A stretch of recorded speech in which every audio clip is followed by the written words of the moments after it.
Picture the dining room of Thornhaven Manor on a Thursday evening in late October. 40 candles burning in the chandelier above the long mahogany table. 12 guests arranged in careful order of precedence. The soup course had arrived and departed without incident. The fish arrived. The claret was poured.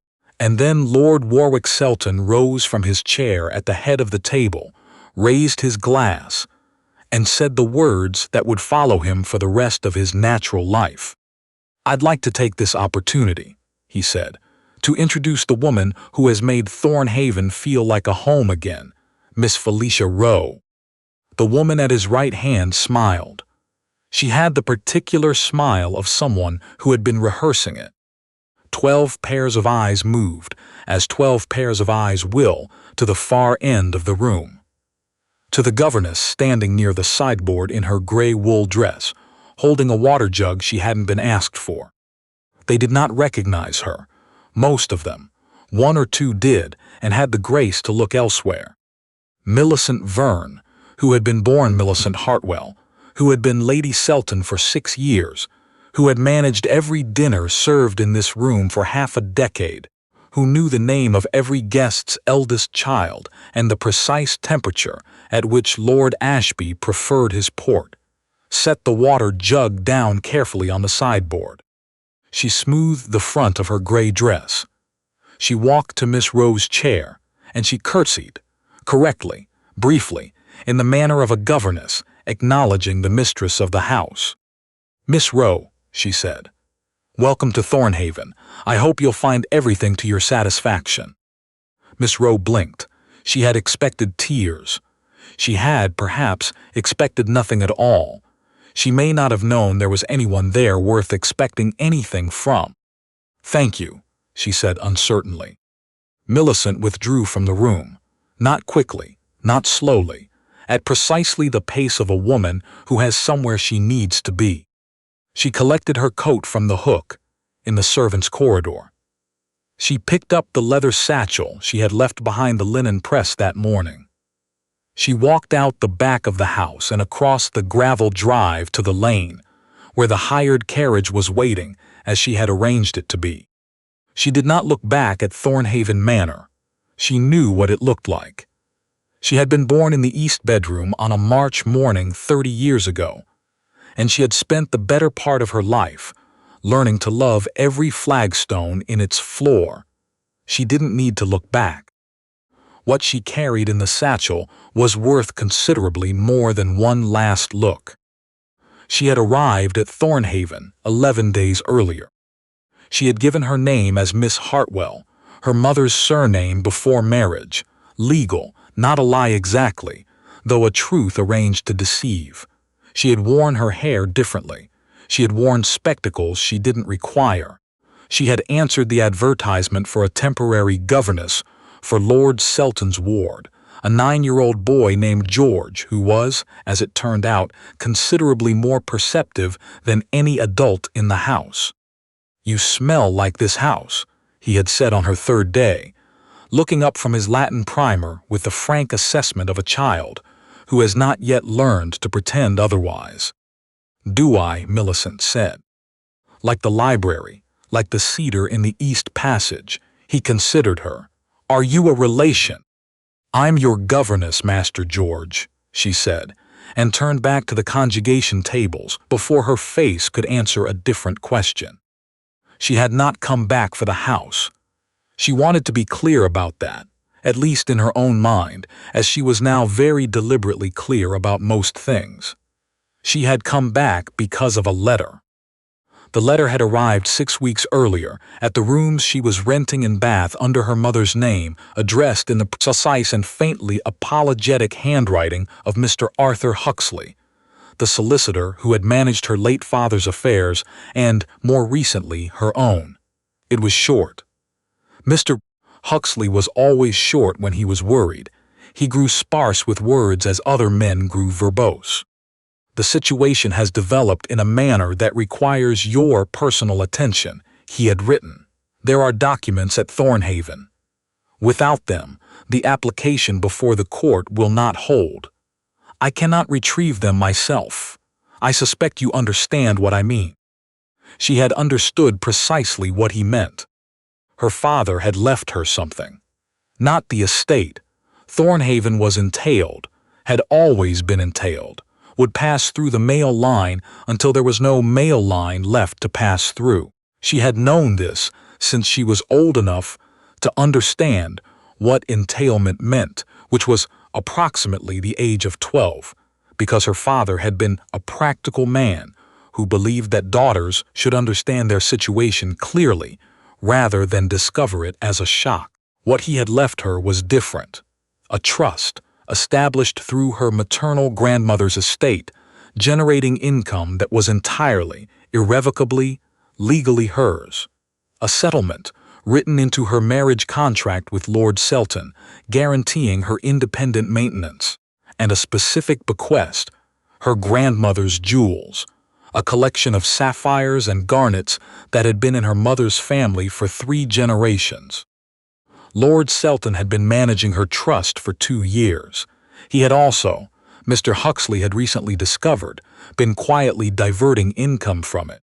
The marriage settlement was being challenged through a legal application Selton had filed in London, based on the claim that Millicent had abandoned the marital home of her own accord, which was, technically, the version of events that her certain Thursday morning's argument and her subsequent departure from Thornhaven could be made to resemble. The jewels had simply disappeared. Lord Selton claimed he had no knowledge of them. The documents that proved all of this, her grandmother's original deed of trust, the marriage settlement in its unaltered form, her father's correspondence with Mr. Huxley establishing the bequest, were in the library at Thornhaven, in the cabinet behind the 3rd window, where her father had kept everything important, and where, she was reasonably certain, Lord Selton had not thought to look because Lord Selton had spent very little time in the library and had never understood what was kept there. She had 11 days to find them. She used 9. It was not difficult to be invisible in a house she knew better than anyone alive. She knew which floorboards creaked in the east corridor. She knew that the library fire was not lit until 9:30, giving her 40 minutes each evening while the household was at dinner. She knew the cabinet's lock, which she had a key to, because the key had lived on a ring in her father's desk and she had taken it with her when she left. Not from foresight exactly, but from the particular instinct of a woman who understands that she may not be welcome to return. She found the documents on the 4th evening. She did not take them immediately. She photographed them. She had come prepared with a small and modern camera that Mr. Huxley had suggested and which she had spent an instructive afternoon learning to use. She replaced everything precisely as she had found it. Then, she sat in the library for a few moments, in the chair her father had always used, in the dark and the smell of cedar and old paper that the boy George had correctly identified on her 3rd day. She allowed herself those few moments. Then she went back upstairs. She found the other thing on the 8th day, and it was considerably more serious. She had not been looking for it. She had been returning a book to the shelf in the small sitting room Lord Selton used as an informal study, having been sent to retrieve it by the housekeeper, Mrs. Glendon, who managed the house with the patient efficiency of a woman who had survived 4 different administrations and intended to survive a 5th. Mrs. Glendon had recognized her on the 2nd day. She had said nothing, had simply looked at Millicent over the tea tray with an expression of absolute composure, and then said, "I'll have the morning room fire laid an hour earlier, Miss Hartwell. It gets cold in there before the sun clears the oak." It was the most grateful Millicent had been for anyone's discretion in her adult life. The document was on the writing desk. It had not been sealed. She should not have read it. She read it. It was a medical assessment, signed by a physician she did not recognize. It described a patient, unnamed in the section she could see, but the context was not ambiguous, as exhibiting persistent irrationality, defiance of reasonable domestic expectation, and a constitution unsuited to the management of her own affairs. It recommended a period of supervised care. Below it was a draft petition to have Lady Millicent Selton declared legally incompetent. She stood in the room for a long moment. Outside, the gardener was doing something to the yew hedge. The clock on the mantel ticked with its particular wooden sound that she had heard all her life. She photographed the document. She replaced it exactly as she had found it. She went out, returned the book to Mrs. Glendon with steady hands, and said, perfectly evenly, "I wonder if I might have this afternoon free. I have a letter I need to write." She went to her room. She wrote to Mr. Huxley. She sealed it. She gave it to the second footman, with whom she had struck up a cordial professional understanding, and asked him to post it from the village. Then she went downstairs and supervised Master George's French lesson for 2 hours with complete attention, which was what the afternoon required of her, and which she gave. Miss Rowe had been at Thornhaven for 3 days by the time Thursday arrived, and Millicent had observed her with the clear and unemotional attention she was applying to everything in that house. Felicia Rowe was 24. She was beautiful in the particular way of someone who has organized her entire life around the fact of it. She moved through Thornhaven with the proprietorial ease of a woman who has been told it will be hers, and has not yet understood that being told something is not the same as it being true. She was not a bad person, Millicent thought, or not only. She was a young woman who had been given a very distorted map of how the world worked, and who was following it with the earnest dedication of someone who doesn't know they're lost. Millicent felt something adjacent to pity. She did not indulge it for long. Pity was expensive, and she was using her resources carefully. Mr. Huxley had written back on the Tuesday. The response was 2 pages long, which meant he was no longer worried. The language had shifted from sparse to precise, which was the register he used when he was in control of a situation. "The documents you have secured are sufficient," he wrote. "The income diversion is provable. The settlement is intact. The petition, as drafted, would not survive a competent legal challenge, and I intend to mount one. I have also taken the liberty of writing to Dr. Clarence Fordham, a physician of considerable standing, who examined you at my request 3 weeks past, and whose assessment I suspect differs markedly from the one you have described." Lord Selton proceeded, it appears, without understanding who he was dealing with. "I would encourage you to conclude your business there, and come to London at your earliest convenience." She had read it in her room on the Tuesday evening by the light of a small lamp, in the house she had grown up in, with the sound of the October wind against the old stone walls. She was not crying. She had thought she might at some point in this process. She had been braced for it. What arrived instead was something quieter and more physical than tears, a loosening in the chest, the particular sensation of a weight being removed that you have been carrying so long you had stopped noticing it as weight. She would leave on Thursday, after dinner. The walk out of Thornhaven that evening was not dramatic. She had not meant it to be. She had arranged the carriage, packed the satchel, given Mrs. Glendon a careful handshake and a folded note that contained a specific instruction she trusted would be followed. She sat in the dark of the hired carriage as it made its way down the Thornhaven drive, for what she expected would be the last time, watching the lights of the house recede through the window. She did not feel defeated. She had expected to feel something complicated and had instead discovered that clarity is not complicated at all. It is simply the state of seeing things as they are, without the distortion of hope or fear. Thornhaven had never been entirely hers.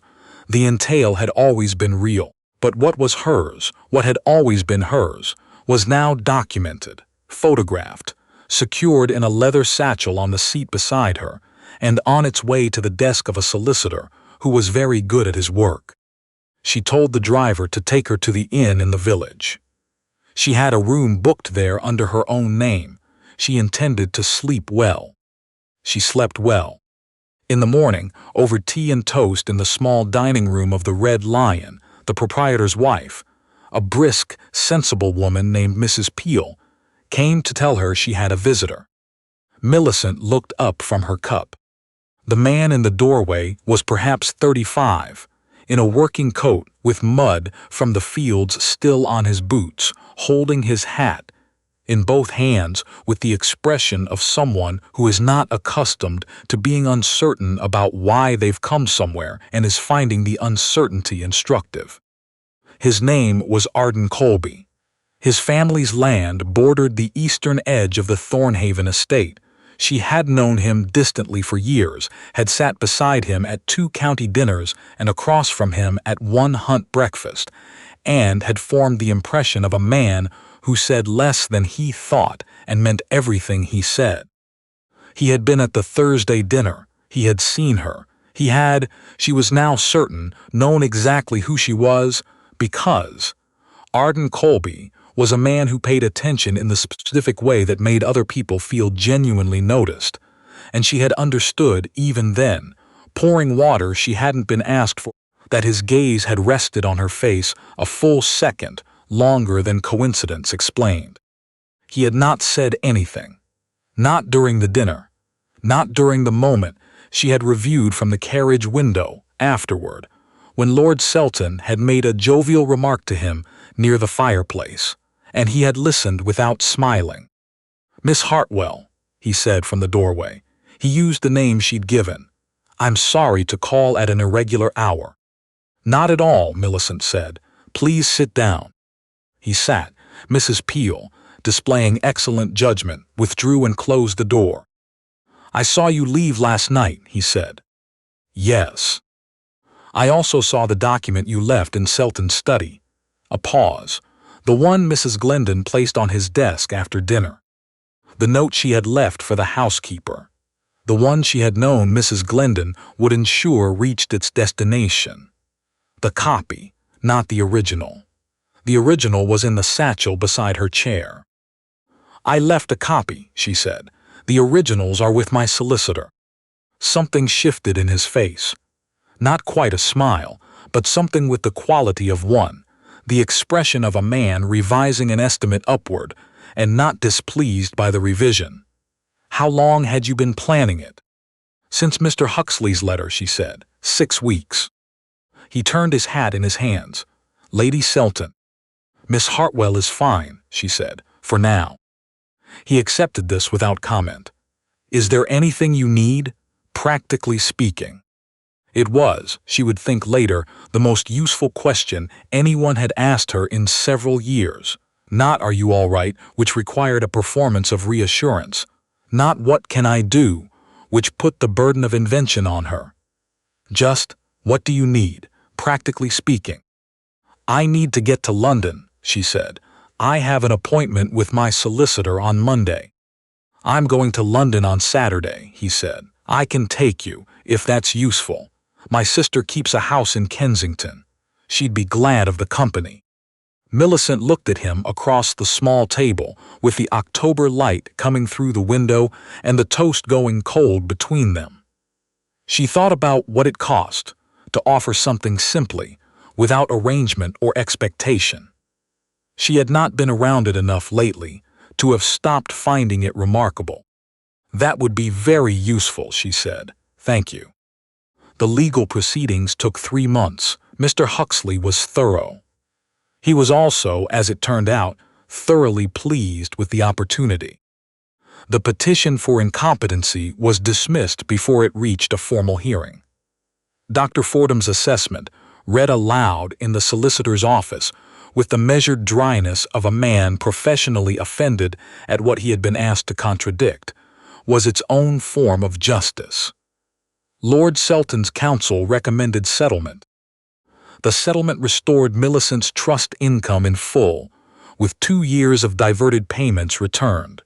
It returned her grandmother's jewels, which were located, after some legal pressure, in a bank vault Lord Selton had opened in his own name. It established her right to her independent maintenance and confirmed her legal standing in her mother's name, which she had already been using. It did not give her Thornhaven. She had not asked for it. Thornhaven was entailed and would remain so, and in any case the house was not what she had needed. She had understood this somewhere between the cedar-smelling library and the back lane and the carriage driving away in the dark. That she had been grieving for the house as a symbol of something else entirely, something that had never had anything to do with flagstones or acres or chandelier candles. She had been grieving for the life she thought she was building there, for the years given to making something that turned out to be constructed on terms she hadn't known about until they were enforced against her. For the woman she had been at 22, walking up the aisle of St. Andrew's in her mother's pearls, entirely certain that the future was arranged in a way that made sense. She allowed herself to grieve that, carefully, thoroughly, in private. Then she got back to work. She found a house in a village called Stoneford, 12 miles from the city and 40 from Thornhaven, which was a comfortable distance. It was not large. It had a library. Every house she would ever live in would have a library. She decided this as a permanent condition, and a south-facing kitchen garden, and a view across the commons that turned extraordinary in the late afternoon light. She bought it outright, the first thing she had ever purchased in her own name. Mrs. Glendon came with her. This had not been arranged in advance. The housekeeper had simply appeared on the doorstep of her London rooms on a Tuesday morning in January, carpet bag in hand, with an expression of settled intention, and said, "I imagine you'll be needing a housekeeper." The matter was settled in a sentence, which was Mrs.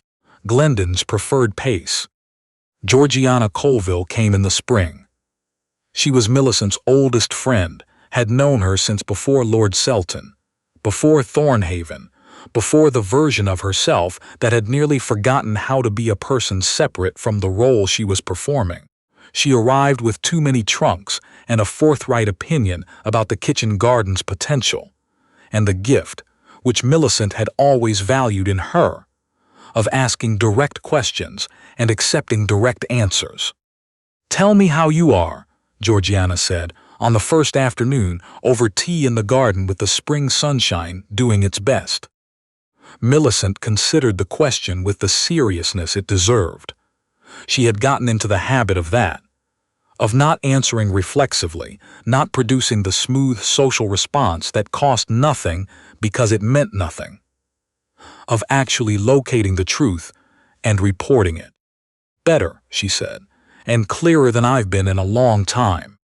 Georgiana looked at her for a moment, at the absence of the particular strain around her eyes that had been there for years, the careful management of expression that had been worn so long it had begun to look like her natural face. "You look it," she said. "You look like yourself." Arden Colby called on a Wednesday in April, properly, with a note sent the day before, at a reasonable hour, hat in both hands, with the same faint uncertainty she had identified during their first conversation at the Red Lion as his honest register for any situation he intended to get right. He had come to London 3 times over the winter. On 2 of those occasions he had called on her at her rooms, with his sister as a very understanding and entirely unobtrusive chaperone. They had talked about the Stoneford house, about his family's land, about the drainage problems in the lower fields that he had been quietly helping to address because no one else was going to, and it was, in his assessment, a shame to let good land go to ruin over a boundary dispute. They had talked in the way she was beginning to understand. He talked about everything he cared about, with full attention, without performance, giving the subject what it actually required. She had looked forward to those conversations. She had found, in the gradual way that significant things tend to be found, that she looked forward to them the way she looked forward to very little else, with uncomplicated pleasure. Without the layer of management, she had applied to nearly everything for 6 years. In April, he asked to be allowed to call regularly. He asked it in the specific, undecorated way he asked things, without preamble or strategic framing, simply as what it was. "I'd like to call on you regularly," he said. "I want to be honest about why. I'm not asking you for anything you're not ready to give. I'm asking for the chance to continue what we've been doing, but with a clear understanding between us of what it is." Millicent looked at him in the April light in the Stoneford garden, with the kitchen garden coming back to life behind him, and Mrs. Glendon somewhere inside making something that smelled of good things. She thought about 22 and the Isle of St. Andrews and the pearls. She thought about what she had believed then and what it had cost her, and what she had built from the rubble of it, carefully, over one winter and one spring, one document at a time. She thought about what it meant when a man could say exactly what he meant, without arrangement, without concealment. "Yes," she said, "those are exactly the right terms." Lord Selton sold Thornhaven the following year. The buyer was a family from the north with 4 children, and the evident intention of filling the old rooms with noise, which was, Millicent thought, precisely what those rooms deserved. She read the notice on a Tuesday morning in the Stoneford library, over her second cup of tea, in the comfortable chair she had positioned to get the best morning light, with 3 letters from Mr. Huxley on one side of her and a sheaf of notes from the local lending society, which she had helped establish in the autumn, and which was growing more ambitious by the season, on the other. She read the notice. She set the paper down. She looked out the window at the kitchen garden for a moment. She did not feel what she might have expected, grief or triumph or the particular ache of a chapter closing. What she felt was something simpler, a kind of rightness, the sense of things settling into the shape they were always going to settle into, given enough time and enough refusal to pretend otherwise. Arden arrived for his Wednesday call the next morning with a copy of the same newspaper under his arm, and the expression of a man gauging whether the news requires acknowledgement, or whether the most useful thing he can offer is simply to proceed with the day as it is. "I saw the notice," he said. "So did I," she said. He looked at her, the full, direct look she had come to know as his, not assessing, not performing, just present, paying attention. "Are you all right?" She considered it honestly, located the truth of it. "Yes," she said, genuinely yes. He came in. Mrs. Glendon made tea. They sat in the library with the morning light falling across the bookshelves and talked about the lending society's autumn plan and the lower field drainage, and what the Stoneford kitchen garden was likely to produce by June. Outside, the spring was doing what spring does, without audience, without permission, entirely according to its own nature. Millicent, who had once managed a 30-room manor and made herself indispensable to a man who never once asked what she needed, sat in her own library, in her own chair, in her own house, and was simply, completely, unmistakably herself. It was, she had concluded, the only thing worth being.